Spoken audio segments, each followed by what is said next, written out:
uz priekšu trēle izbīdās 3,7 metrus. Visi JCB teleskopski iekrāvēji, lielās klases teleskopski iekrāvēji, tiek aprīkoti ar JCB dzinējiem.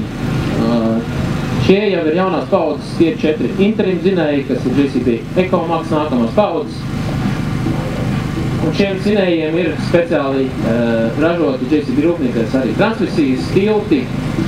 JCB tāpat ražo arī teleskopsku iekrāvēju rāmjus, kabīnes, strēles, sakabes, visu praktiski lielos mezgus.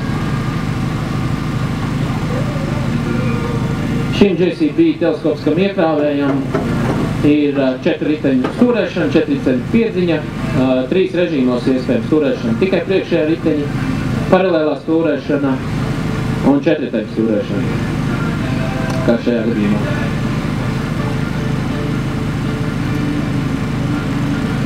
Aprīkots ar 109 zirgspēku EcoMax dzinēju, kas pie maziem apgriezieniem sasniedz 512 Nm lielu griezes momentu, kas ir daudz lielāks šim tieši jaunajam EcoMax dzinējam.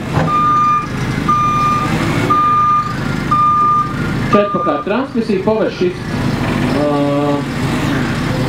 ērta vienkārši pārslēgšana.